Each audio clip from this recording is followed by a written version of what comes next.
Hey you guys, Freaky Finance here. Today we're going to do another REIT, so we're going to echo H&R REIT that we did last week. You're going to see a theme here. Here you can see the last 3 months a lot of things have shot up. So that fear that we saw in April, a lot of these things have recovered. Though if you go into 6 months, you're going to notice that some of them are just finally back to where they were, so nothing special. So our overweights, Google and Amazon, are still down technically on a 6-month performance basis.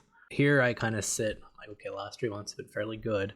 How can I lock in some gains and go into something that's still, in my mind, relatively unfavorable? And REITs are, in my mind, one of the easier places to go to at this time. And we're going to go into some details, and then we're going to go through how I think about certain REITs. And anyway, that's kind of the thought process. So now that Google was a 10% position, is rallied, now all of a sudden, it's like it was overweight, now it's a 12% position. I need to decide whether I want to pull it from 12 back to 10, or should I take it down to 8, right? And so there's things like that. Google's a bad example because I'm going to keep it, but there's other ones where I've kind of rallied a lot lately, and I'm saying, can I take some risk off basically and go into something in my mind that's more defensive, like a REIT? Though, like we mentioned last week's video, the REITs vary depending on their risk profile, their debt profile, their tenant concentration. So we're going to go into all that real quick here. Before I jump into it, I do want to say I do own this one. I've been slowly adding to it lately before the video. And then I also own Granite, which we're going to talk about, H&R REIT, which we talked last week, and Northwestern REIT, I just started a position in. And we're going to go through them all right now. And the AI favors Dream REIT higher than Granite, which I thought was interesting, as well as Nexus. Show that also Nexus REIT down here too. And we're going to go through some of the reasons why the AI thinks that, and whether it's right or wrong. Some of the information I got from AI this week was lackluster. There was some gaps. But that happens. One of the other reasons why REITs have had 3 consecutive years, according to the AI, of underperformance in the broader market. So that includes getting the dividend yield, which is always nice. So you're basically still entering a place that's been out of fashion, which is also what I like to do.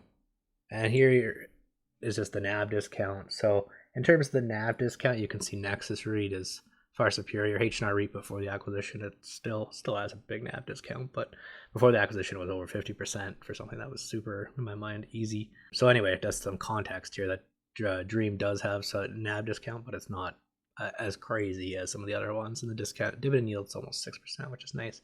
But Nexus you're getting 8.5%. But Nexus I kind of view as higher risk, potentially higher reward, but there is some risk there in that. And we're going to go through some of the comparisons between the 3 near the end. But first I want to jump into the Dream, because that's the purpose of today's video. So Dream has a lot of assets in a lot of places and a lot of properties. So that right off the bat, that helps me. So I don't need to dig what properties, is there a key tenant. I don't have to worry the same level that I would when I'm going to a smaller REIT like Nexus. I want to go, or Granite, I want to go into Magna's numbers, right, for the key tenant. Nexus, I mean, Loblaws is 11%. It's not a big deal, but it's still a concentration risk you should be aware of. But they do have a lot of less properties, which means that some of the properties are more important. Some of the geographies are going to be more important. Whereas when you have so many properties in so many different areas, it makes the decision easier, in my mind, from a risk profile perspective. Like I'm less likely to miss something critical when I'm jumping from companies to companies, which we do on the channel all the time. Every week is a different rock that we're turning over, and oftentimes probably one a day. So you're always going to miss something, and you just kind of refine and grow and try to catch as you go. But anyway, the key things here on Q1, still have this crazy market rent spread we're going to talk about. It's one of the drivers is the same property NOI. You can see 3.1% uplift year over year. The debt isn't bad. It's actually still pretty good. Anything under 40 I'd say is pretty good. And then 40 to 50 is kind of okay. And then over 50 you're kind of, you just don't have as much cushion. Anyway, so overall, well spread out, a lot of different assets in a lot of different places. You can see the NAV discount for the last 3 years has really just sat around 17. It hasn't moved. Basically, property values finally have stopped shooting up so much. It always depends where you are, the location, but the booked value, because of the cap rates as interest rates rose, it kind of limited the NAV. It actually probably depressed how much the assets are truly worth in a more normal interest rate environment. Like I wouldn't be surprised if this total debt to total assets actually starts going back down as interest rates start going back down. But during this period, it hasn't been great, and that's one of the reasons why the REITs have underperformed, is because of the higher interest rate environment and basically this higher for longer narrative. that's been out there, even though rates have started to come back down, especially where these properties are, which is in Canada and Europe, right? It's not, they haven't been as strong as the US economy has been. Really, there's three, like industrial, you could break it into different things. They decide to break it into distribution industrial, urban logistics industrial, and light industrial. And you can see the split out in terms of square feet and acres. Obviously, the biggest one are these two. So in order to be right on the stock, you're going to need to be right on distribution, urban. So I'm going to ignore light for the purpose of this video. Anyway, you can see distribution, usually big distribution centers, just like you see a lot of truck ports. Urban logistics, I kind of view this as last mile. They had a good slide here on their investor day. So I'm flipping between their Q1 presentation and their investor day in 24. But this part, what is urban industrial? Because I wanted to know. And you can see that it's really for last mile facilities and to help handle reverse flow. And why Dream likes it, and this is why I agree, limited new supply, diversity of users, small unit size, increased pricing power. One of the things, especially in Canada, is there haven't been a lot of new entrants into this market. A lot of people don't want to put cash to work in a higher interest rate environment or higher interest rate environment. So we haven't seen a lot of supply get online, but we've seen a lot of demand. Demand's been pretty strong. Amazon's been basically, everyone wants last mile, right? We've seen it in FedEx. They're all trying to get last mile. UPS, they want to get last mile, right? We follow these companies and they all want this. So I like this strategy and it makes a lot of sense to me. So I want to bring that up, that they're doing something right here by focusing on urban industrial. In terms of the spread, the tenants here are all over the place, which is super nice, right? There is a lot of logistics, a lot of consumer goods, which I would add these two together. So 27% food and beverage and packaged goods. But you can see relatively diversified across the industries. So there's not like, if auto keeps being horrible like it is lately, it's not going to hurt the company in a material way, right? The tenants here are also one of the strengths, especially when you compare it to Nexus and Granite. It's just because they have so many properties in so many different places, you're seeing a lot less tenant risk. So I don't need to worry. I don't need to drill into ID Logistics balance sheet and income statement like I would for Granite for one of their key tenants, right? It's very diversified. So, and that also means they have a lot of pricing power on these tenants, because if one tenant doesn't like it, they walk away. It's not a big deal. They'll replace it with somebody else.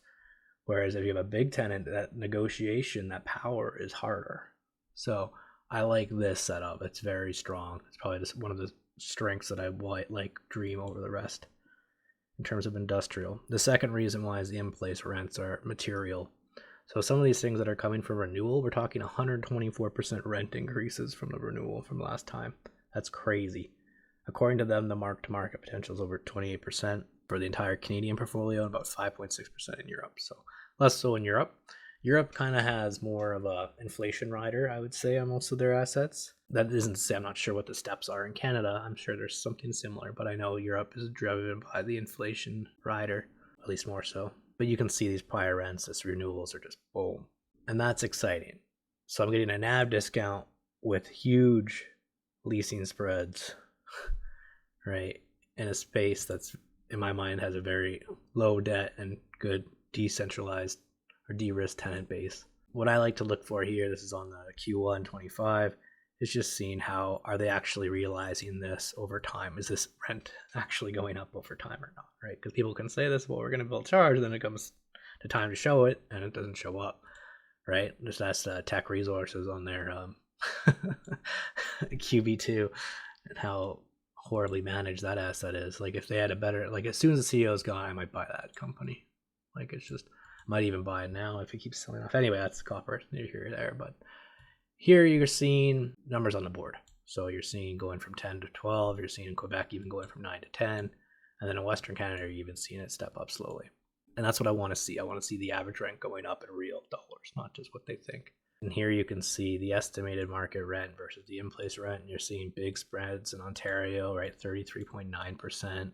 And these are just constantly rolling every quarter. They slowly pick this spread up. So these are huge spreads, especially in Ontario and Quebec. So that's what I like, because that's where they have a lot of exposure, and that's where there's a lot of industrial demand still, especially on the distribution side. Another key page 24 of the quarterly report, you can see that you always want to see your net internal facility go up.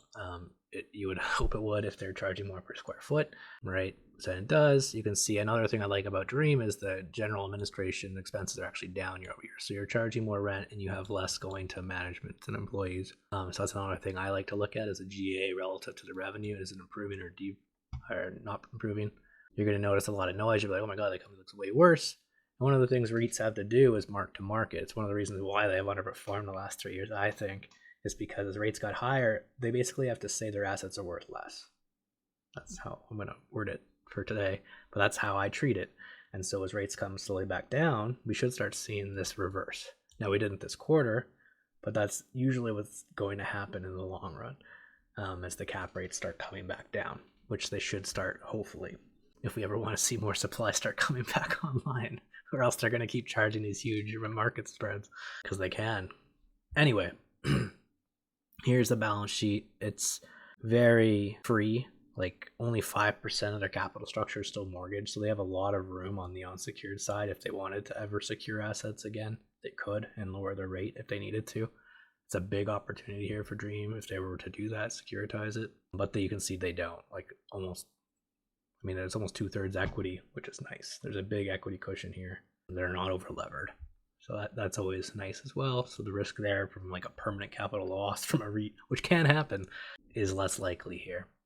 The maturity schedule is probably my biggest, I view it as the biggest weakness of Dream. It's not necessarily weak in the context of all the REITs. I've seen REITs that have worse maturity schedules than this. It is staggered. It's just their weighted average on their debt is only 2.78 here. And they're going to have to borrow higher than that because rates are higher than that. So every time this debt comes due, you're going to see more interest rate pressure, right? And you kind of saw that, how it kind of plays out here. You can see interest rate on the debt going from 17 million to 18.4. So they're still getting squeezed on the debt, which is offsetting a lot of this rental income increasing from the market spreads. And so that's still being played through. And so it is getting better as rates come back down, but there is still that spread, especially when their current rate that they're borrowing at was so low. Just imagine someone paying a mortgage at a 2%, and all of a sudden they go to the bank, even though the rates used to be 5, now it's 4, they still have to pay that extra 2%. So that sucks, right? It's not as bad as it was, but it's still bad relative to where they were before. And that's what a lot of REITs still have to go through, is a lot of this interest rate pressure. And that's another reason why the markets haven't been, I'd say, too excited as rates started to come back down, because a lot of them are still going to get hit with higher interest rate expenses. Though there's certain assets, like these assets from the industrial side, where you're seeing the crazy market spread growth, right? Which is more than compensating for this squeeze. So they're technically not feeling a squeeze at all, and it doesn't look like they will given this market spreads. Another thing we didn't talk about at all is occupancy. I usually don't need to worry about it much for industrial, because one of the reasons why the market spreads are so high is because there's not a lot of other places they can go. A tenant doesn't have a lot of options because there's not enough supply. And part of the reason why there's not enough supply is because interest rates are too high, so no one wants to put cash to work, right? And the cap rates are 7%. I mean, your hurdle rate after tax is just, you need to make a decent return, right? So you're going to have to charge in yourself. Even if you build a new place, you're going to have to charge a decent amount just to cover that interest rate expense. So anyway, here you're seeing some occupancy come back down, but overall you're seeing strength in terms of the NOI growth, net operating income. And I thought this was a great chart to show. Here I just wanted to show like the steps, so every year how much more they can charge, and then the spread on the renewals still crazy high. This was from their investor day, so they're probably snapping some of their best assets, the best renewals, but you can see some of these spreads are insane. Like the rents just boom, 100% higher, right? It's kind of crazy. Here is the declining marginal cost, so they kind of have it, and this is true. So we're seeing rates come back down, but they're still going to get hit because their average cost of capital is still so low. So even though rates are starting to come down, which will help them, it's still going to hurt them as they mature. And here's probably one of my favorite charts from the investor day, is that they're basically saying we're going to have to borrow at 3.75. That's what they're assuming here. So you're going to see some more interest expense pressure, but they're basically saying they're going to be able to offset it by the leases rolling, by rent growth, and then by extra projects, and then solar, which we haven't talked about at all, which we're not going to have to, right? Because you can see how small this is, so I'm not going to spend time for the channel to try to keep this tight as I can. Here, the cap rates still aren't going down, so at some point they will start going back down, and that's when I think the market's going to start bidding REITs up, because they're going to look like that asset values are going up, because technically they are in accounting terms, even though they might have been going up the entire time over the last 3 years, right? That's just how accounting, after the cap rates, as rates start to come back down, we should actually see some fair market value gains again. And hopefully we see more transactions, because a lot of places were frozen for a bit there, at least during the last 3 years. And this, I just want to reflect, like, some of these things are coming, like this one, there was 50 million or 60 million one mortgage that came due, and they were only paying 1% on it, right? So imagine now you have to pay 3.75 on it, say, if you're rolling it, right? So they're still feeling that squeeze, even though the rate increases happened 3 years ago. And that's something I want to be clear on the channel. That's one of the reasons why these things are still out of favor. And it's one of the reasons why I think we're still getting a decent opportunity in the long run, especially as we get a nice dividend yield while we wait for rates to slowly normalize over time, right? Here, I basically asked AI what the declining interest rate environment would do for REITs, and they basically said it'd be a tailwind for the entire REIT sector. First, allow it directly reduce the cost of capital. We didn't talk about this, but there's floating rate debt, as well as we did talk about the refinance risk. We've kind of focused enough on that, but there is floating rate debt that some of these guys have. That as rates come back down, they're automatically seeing that benefit right away. They don't have to wait. So that's worth pointing out. Second, this is what we talked about a bit, leads to re-rating asset values through a phenomenon known as cap rate compression. As the risk-free rate goes down, the required return on all assets tends to decline. So that actually helps the REITs, and then it finally would invite more supply to come online. So that's kind of how I treat it in terms of the metrics, just like we did with H&R REIT, very strong. Like, you're seeing strong NOI growth, you're seeing superior FFO, so the most important metric, funds from operations, going up, and the debt's still relatively low, which is nice. And you're getting a decent NAV discount still, despite what in my mind is very nice rent spreads. This is what AI, I made it like, if you had to pick one, gun to the head AI, what are you going to pick? And it picked Dream. So I thought that was worth bringing up. And then I kind of asked like why. It was more information, but here it's like, okay, I like Dream more because it has 336 properties, 550 buildings, and Granite has 144, Nexus has 90, right? So it liked Dream more because it had more properties spread over more tenants. Here's the tenant part. You can see Loblaw is 11% in Nexus, Granite 27% is Magna. Dream, it says not specified because the AI could not figure out the tenant profile that I showed you, even though it was clearly on their presentation, clearly in their 10 quarterly. So anyway, I can harp on the AI, but it didn't do as good as it normally does this time around. The FFO, you'll notice here, AFFO for Nexus and Granite, somehow it couldn't find the AFFO for Dream or calculate it, which is funny. And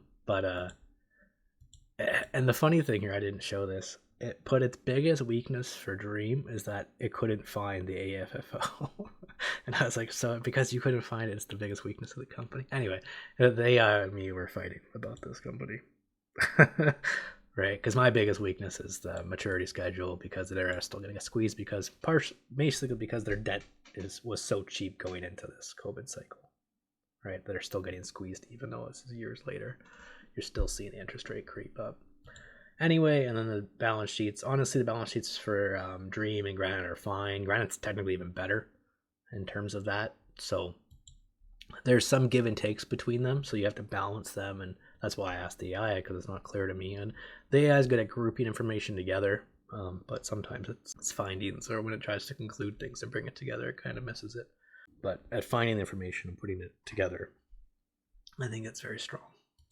But anyway, I'd like to know your thoughts. I'm still digging through the REIT sector. I'm probably going to spend a little bit more time on Dream, but it's one I'm probably going to slowly add to over time, especially because they're in places where interest rates are expected to keep declining in Canada and the EU.